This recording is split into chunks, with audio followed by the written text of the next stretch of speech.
नमस्कार दोस्तों, ओम नमः शिवाय। स्वागत है आप सभी का इस नए वीडियो में। ओम नमः शिवाय, जय श्री शिवाय, नमस्तुभ्यम, हर हर महादेव।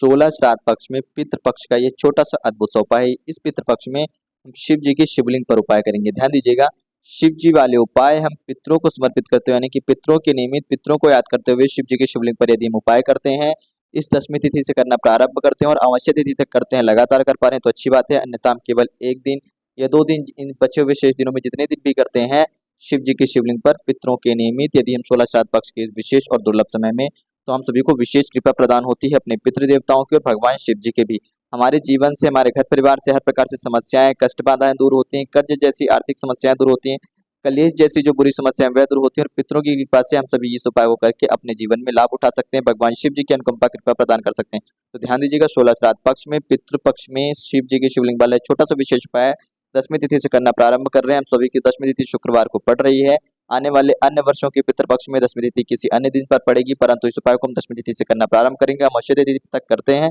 अपने शिव जी के शिवलिंग पर अपने पितृदेव को याद करके पितरों के निमित्त। तो संपूर्ण विधि, संपूर्ण जानकारी पूज्य गुरु जी की ही अनुकंपा कृपा और आदेशानुसार हम सभी जानेंगे और समझेंगे। उन्हीं के श्रीमुख द्वारा बताए गए इन सभी विशेष उपायों को और उन्हीं के आदेश से हम सभी जानना और समझना प्रयास करते हैं। लेकिन प्लीज उससे पहले वीडियो को लाइक जरूर करिएगा और यदि आप चैनल पर नए हैं या फिर आज पहली बार सुन रहे हैं, चैनल को सब्सक्राइब और वीडियो को शेयर जरूर करें और कमेंट में हर हर महादेव या फिर ओम पितृ देवताय नमः जरूर लिखें। देखिए, इस वीडियो में गुरु जी द्वारा बताए गए हम 2 विशेष उपायों के बारे में बात करेंगे जो कि शिव जी से संबंधित है। यह उपाय क्यों? क्योंकि यह उपाय हम पितरों के निमित्त कर रहे हैं शिव जी को समर्पित करते हुए, ठीक भगवान शिव जी के शिवलिंग पर। इस उपायों को करने से हमारे जीवन से हम बात करें अपने पहले उपाय की, तो संतान से जुड़ी हुई कोई समस्या या कोई इच्छा है, संतान सुख की इच्छा प्राप्ति है या फिर संतान से जुड़ी हुई कोई समस्याएं आ रही है, संतान सुख की प्राप्ति नहीं हो रही है या फिर हमारे जीवन में जो हमारी संतान है उससे हमें सुख नहीं मिल रहा है। क्यों? क्योंकि वह गलत रहा, गलत संगत, गलत दिशा पे चला गया है, गलत चीजों का सेवन करने लगा है या फिर धन से जुड़ी हुई कोई ना कोई समस्या, विघ्न बाधाएं बनी रहती है। धन हमें प्राप्त तो पर्याप्त मात्रा में होता है, पर उससे अधिक कहीं ना कहीं हर वर्ष हमारे पास हर समय खर्चा उपलब्ध रहता है, खर्चा मौजूद रहता है, जिसकी वजह से हमें धन के लिए कहीं ना कहीं परेशान होना पड़ता है। विवाह क्या, यदि आप सभी का समय निकला जा रहा है या फिर आप सभी की उम्र आयु ज्यादा होती जा रही है, फिर कन्या हो या वर हो, कहीं न कहीं कोई न कोई विवाह में अड़चन आ रही है या फिर आप अपनी इच्छा अनुसार अपना प्रेम विवाह नहीं कर पा रहे हैं या फिर आपके घर वाले नहीं मान रहे, या फिर कहीं न कहीं आपको विवाह में ऐसी समस्या आती है कि जो दाम्पत्य जीवन है वह आपका सुखद में और शांति में नहीं चल रहा है, या फिर आपको कोई न कोई रोग है, कोई न कोई बीमारी है, कोई न कोई पीड़ा है जो कि सदैव बनी रहती है, कुछ न कुछ कष्ट आपको शारीरिक रूप से होता रहता है, जिससे कि आप परेशान रहते हैं और इसी वजह से आपका धन भी जो कहीं न कहीं है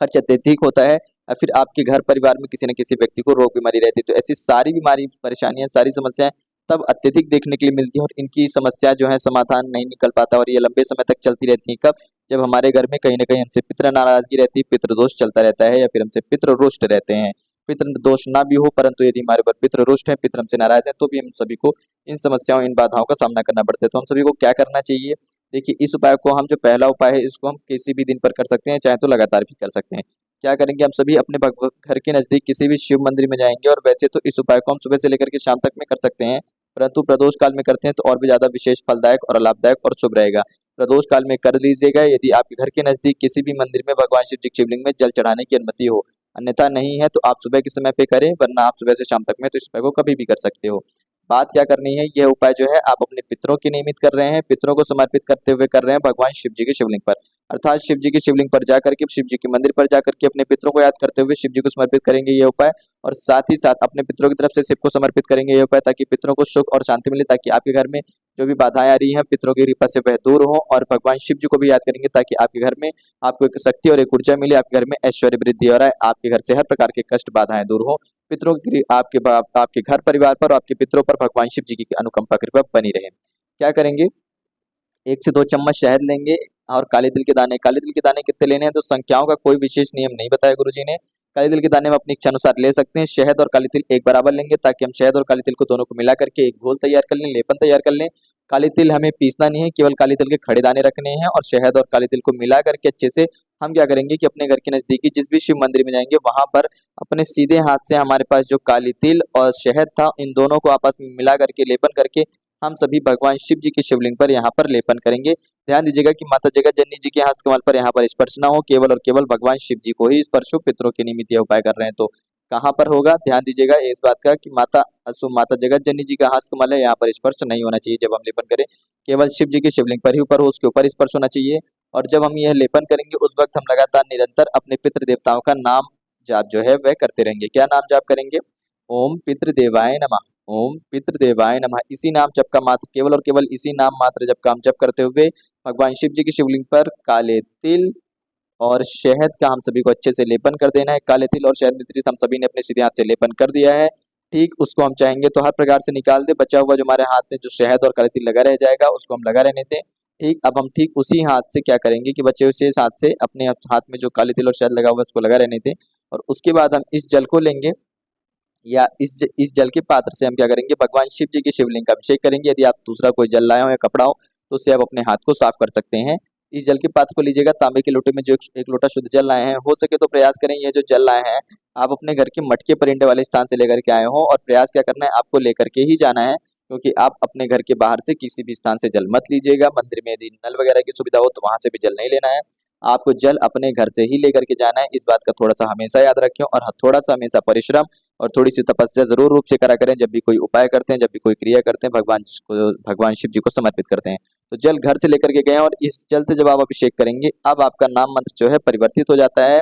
पिपलेश्वर महादेव जी का नाम लेकर के जल समर्पित करिएगा। पितृपक्ष में पीपल का वास भी रहता है, और शुक्रवार के दिन पर माता लक्ष्मी जी का वास पीपल के वृक्ष में सदैव रहता है। यानी कि वैसे तो गुरुवार के दिन भगवान वासुदेव जी के साथ माता लक्ष्मी जी की पूजा अर्चना करते हैं, और अन्य दिन पर बात करें तो शुक्रवार के दिन पर भगवान माता लक्ष्मी जी का साक्षात वास होता है। बाकी दिनों पर भगवान वासुदेव नहीं रहते हैं, केवल शुक्रवार के दिन पर भगवान वासुदेव नहीं रहते हैं, केवल माता लक्ष्मी रहती हैं पीपल के वास में। तो पिपलेश्वर महादेव जी का नाम लेते हुए जब आप जल समर्पित करते हैं, पितृ भगवान का आपने नाम ले लिया है, और जब आप पीपल का नाम लेते हैं तो आपके घर से हर प्रकार से धन धान्य से जुड़ी समस्याएं दूर होती हैं। माता लक्ष्मी जी की अनुकंपा कृपा से पिपलेश्वर महादेव जी का नाम लेकर के जल समर्पित करते हैं तो धन लक्ष्मी ऐश्वर्य की प्राप्ति होती है। महादेव जी का भी नाम ले रहे हैं तो हर प्रकार की कष्ट विघ्न बाधा दूर होते हैं। पितरों का नाम लिया है तो संतान से जुड़ी हुई समस्याएं दूर होती हैं, विशेष रूप से संतान, विवाह और कर्ज से जुड़ी हुई समस्याएं दूर होती है। भगवान शिव जी का नाम लेते हैं तो जो कष्ट आते हैं, जो बाधाएं आती हैं, चाहे शारीरिक हो, चाहे मानसिक हो, चाहे आर्थिक हो, ऐसी सारे कष्ट दूर होते हैं। और संतान से जुड़ी हुई जो समस्याएं रहती हैं वह आप सभी की भगवान शिव जी का नाम लेने से दूर हो जाती हैं,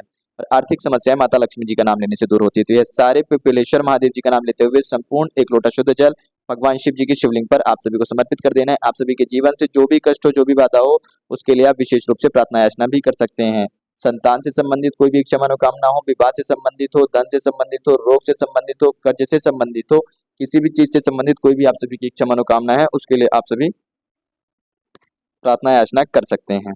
तो इस उपाय के बाद अब हम बात करते हैं अपने अगले और दूसरे उपाय की, और जो हम सभी का अंतिम उपाय है। तो यह उपाय है विशेष रूप से हमारे पितरों से संबंधित, हमारे पितरों के निमित्त है। यदि हमारे घर में किसी भी बाहरी व्यक्ति की कोई भी बुरी नज़र है, बुरी दोष है, बुरी साया है, नकारात्मक शक्तियां हैं, नकारात्मक ऊर्जाओं का वास है, या फिर किसी व्यक्ति विशेष के ऊपर हमारे घर परिवार में ऐसा कोई व्यक्ति विशेष है जिसके ऊपर किसी बाहरी व्यक्ति ने कोई बुरी नज़र, बुरी साया जैसा कुछ करा रखा है, गलत चीज़ करा रखी है, टोना टोटका करा रखा है, या फिर पूरे घर परिवार में ही किसी व्यक्ति की कोई ना कोई बुरी नज़र है, जिससे कि कहीं ना कहीं कोई ना कोई समस्या, कोई ना कोई परेशानी और समस्या बनी ही रहती है, तो हम सभी को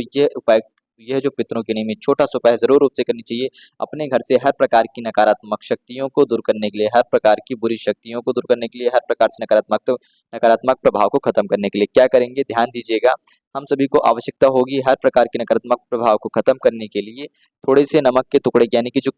सूखा नमक होता है, काला नमक कह सकते हैं, या फिर जो नमक के गट्टे होते हैं, जो नमक के सूखे सूखे पत्ते, छोटे छोटे से दाने आते हैं बड़े बड़े से, तो नमक के टुकड़े लेने हैं हम सभी को। कितने टुकड़े लेंगे? 7 टुकड़े लेंगे। अपने पितरों के निमित्त इस उपाय को याद करेंगे। पितरों को याद करके यदि हम यह उपाय करते हैं तो हमारे पितृदेव की कृपा से हमारे घर परिवार में जितनी भी नकारात्मक शक्तियां रहती हैं, जितनी भी बुरी शक्तियां का हमारे घर में वास है, या फिर किसी बाहरी व्यक्ति ने हमारे घर परिवार पर या फिर किसी अन्य व्यक्ति पर कुछ बुरा करा रखा है, कुछ काला जादू वगैरह करा रखा है, कुछ बुरी नजर जैसा साया है, तो सभी बुरी या नकारात्मक शक्तियों का साया, बुरी चीजों का साया, नकारात्मक दोष, सब कुछ हमारे घर से क्षय होता है केवल इस नमक के प्रयोग से, पितरों को नियमित याद करके। नमक के 7 टुकड़े लेंगे, और यह नमक के 7 टुकड़े हम क्या करेंगे कि अपने घर के मुख्य द्वार पर, यह जो नमक के पास होते हैं ना, छोटे छोटे से दाने आते हैं टुकड़े, अलग से ही नमक के दाने टुकड़े मिल जाते हैं। जिन लोग पास ना हो तो किराने की दुकान में जाकर के मांग लेंगे कि नमक के बड़े वाले टुकड़े दे दो। नमक के जो गट्टे आते हैं ये काले नमक के, तो आपको मिल जाएंगे। यह एक बड़ा सा काला नमक का लीजिएगा और उसके 7 टुकड़े कीजिएगा। अपने घर के बाहर आएंगे, मेन गेट के बाहर आएंगे। इस क्रिया को आप सुबह से शाम तक में कभी भी कर सकते हो सके तो सुबह करें, यानी कि सुबह से शाम तक में। शाम का तात्पर्य है कि सूर्य जब तक दिखाई दे तब तक, सूर्य जब दिखना बंद हो जाते हैं, सूर्य ढलने के बाद नहीं करना, यानी कि प्रदोष काल के पहले पहले कर लेना है। सूर्य अस्त होने के बाद इस उपाय को नहीं कर सकते हैं। 7 नमक के टुकड़े अपने घर के बाहर आएंगे गेट के पास, और इन 7 नमक के टुकड़ों को एक लाइन से ऐसे रखिएगा। अब इन 7 टुकड़ों के ऊपर आपको एक लोटा शुद्ध जल लेना है, मटके पड़ने वाले स्थान से पितृ देवताओं का नाम लेते हुए लेकर के आएंगे, और फिर इसी जल के पात्र से, जो मटके पड़ने वाले स्थान से जल लेकर के आए हैं, अपने पितृ देवताओं को याद करते हुए इसी जल के पात्र से आप इन 7 नमक के टुकड़ों को रख करके इस मंत्र का जाप करते हुए प्रत्येक टुकड़े के ऊपर जल समर्पित करेंगे। ओम श्री श्री श्री पितृ देवभयो नमः। क्या नाम जप करेंगे, ध्यान दीजिएगा। ओम श्री श्री श्री पितृ देवभयो नमः। यह नाम जप करते हुए आप सभी को जल समर्पित कर देना है इन 7 टुकड़ों के ऊपर। इस उपाय का वर्णन गुरुजी अपनी किताब जो तर्पण है, जो कि पितरों के समर्पित है, यानी कि पितरों के लिए विशेष रूप से बनाई गई है, ताकि प्रत्येक व्यक्ति दर्पण किताब को लेकर के कोई भी उपाय कर सकते हैं अपने घर परिवार से हर प्रकार से पितरों को प्रसन्न करने के लिए और पितृ दोष से मुक्त होने के लिए, पितरों की खुशहाली से हर प्रकार की नकारात्मक शक्तियों को दूर करने के लिए। तो उसमें बहुत ही अच्छे से इसका वर्णन है। उपाय नंबर 10 में आप देखेंगे दर्पण किताब में, तो आप सभी को इस उपाय को अच्छे से मिल जाएगा। तो 7 बार 7 में आप सभी यह नाम मंत्र करके समर्पित कर देते हैं जल, और फिर इन 7 टुकड़ों को यहाँ से उठा करके अपने घर की नदी भी, किसी भी नदी तालाब, किसी भी जलाशय वाले सरोवर वाले स्थान पे आप इसको प्रवाहित कर सकते हैं, पितरों को याद करते हुए, उनसे प्रार्थना याचना करते हुए कि हमारे घर से हर प्रकार की नकारात्मक शक्तियां, बुरे दोष, नजर दोष, हर प्रकार की बुरी शक्तियों का जो आवरण है, नकारात्मक शक्तियों का आवरण है, वह दूर हो। और कोई भी व्यक्ति नकारात्मक किसी भी व्यक्ति की वजह से, बाहरी व्यक्ति की वजह से, कुछ पूरा कराने की वजह से यदि वह बीमार या ग्रसित या पीड़ित या आर्थिक रूप से परेशान रहता है, तो ऐसी हर प्रकार की परेशानियों का क्षय हो, आपको प्रार्थना याचना करके प्रवाहित कर देना। और यदि कोई जलाशय वाला स्थान नहीं मिलता है, यानी कि नदी तालाब सरोवर कुआं वगैरह नहीं मिलता है आपको या नहीं है, तो आप किसी भी पीपल वृक्ष के नीचे ले जाकर के इसको समर्पित कर सकते हैं। यदि आप इस क्रिया को सुबह कर रहे हैं तो सुबह के सुबह ही ले जाकर के समर्पित कर दें, या फिर आप चाहते हैं कि सुबह कर ले, अब सुबह के पास आपके पास टाइम नहीं है, फिर जाएंगे पीपल वृक्ष के नीचे तो कोई ना कोई उपाय होता रहेगा, तो कोई भी आपको मिल सकता है, जान पहचान का टोक सकता है। तो आप संध्या के समय पे इस नमक के टुकड़े को रख ले, वहीं पर रखा रहने दें गेट के पास, संध्या के समय पर उठाएं और ये नमक के टुकड़ा ले जाकर के पीपल वृक्ष के नीचे रख दे, ताकि आपसे कोई रोक टोक न करे, कोई आपसे पूछे ना कि ये क्या था, कैसा था, क्यों कर रहे हो आप, और ये क्या कर रहे हो, इस बात का प्रश्न आपसे नहीं होना चाहिए। यदि आप इतना करते हो तो आप देखोगे कि आपके घर परिवार से हर प्रकार की जो नकारात्मक शक्तियां हैं, जो बुरी शक्तियों का आवरण है, जो बुरी शक्तियों का दोष है, किसी भी बाहरी व्यक्ति के द्वारा कराई गई कुछ भी बुरी शक्तियों का आवरण यदि आपके घर में होगा तो वह दूर हो जाएगा, और उससे जुड़ी कोई भी परेशानी, कष्ट, बाधाएं आपके घर में आ रही थी वह दूर हो जाएंगी पितरों के निमित्त, पितरों का नाम लेकर के यदि आप ये उपाय करते हैं।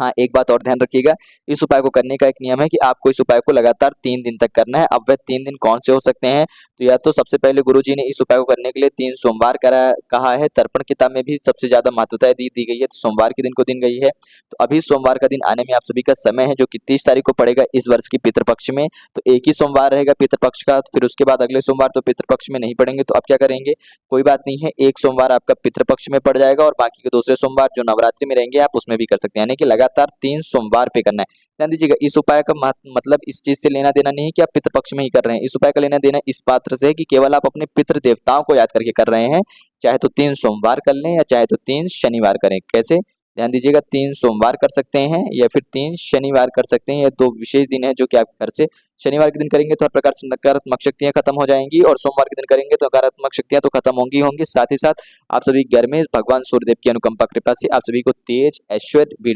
वृद्धि की भी आप सभी को अनुकंपा कृपा प्रदान होगी। तो इन 2 दिनों पर जरूर रूप से करिएगा, परंतु यदि इस उपाय को जब भी करना प्रारंभ करते, चाहे शनिवार से करे तो 3 शनिवार, सोमवार के दिन से करे तो 3 सोमवार, पितरों को याद करके ही करेंगे। इससे कोई फर्क नहीं पड़ता है पितृपक्ष चल रहा है, समाप्त हो गया है, नवरात्रि आ गई, इससे कोई नहीं मत लेना देना है। और आप कभी भी इस उपाय को बाद में देखते हैं तो आप कभी भी देख रहे हो पितरों को देख करके, यानी कि इस वीडियो को देख रहे हैं तो पितरों को याद करते हुए आप इस उपाय को कर सकते हैं। इस उपाय की बहुत ही सुंदर और विशेषता यही थी कि आप इस उपाय को कभी भी कर सकते हैं अपने पितरों को याद करते हुए, कोई भी विशेष 3 दिनों तक लगातार करेंगे, शनिवार का दिन हो या फिर सोमवार का दिन हो, तो जरूर करिएगा। 2 छोटे से उपाय थे जो कि शिव जी के नियमित थे, अपने पितरों के नियमित यह उपाय थे, जिसमें कि हम सभी को मुख्य रूप से भगवान शिव जी को याद करते हुए पितृपक्ष में पितरों के नियमित शिव जी की शिवलिंग पर जल अर्पित करने वाला उपाय करते हैं, जो कि हर प्रकार से हमारी हर बाधाओं को, हर प्रकार की समस्याओं को दूर करता है। यह छोटा सा उपाय, और 16 श्राद्ध पक्ष में इस उपाय को हम कभी भी कर सकते हैं। ठीक पहले उपाय की जो हमने दूसरा उपाय बात करा था, वह दूसरा उपाय हम केवल 2 दिनों पे करेंगे, शनिवार और सोमवार के दिन पे। तो बहुत ही सरलता और सहजता से गुरुजी के आदेशानुसार, गुरुजी के श्रीमुख से बताए गए इन उपायों को उन्हीं के आदेशानुसार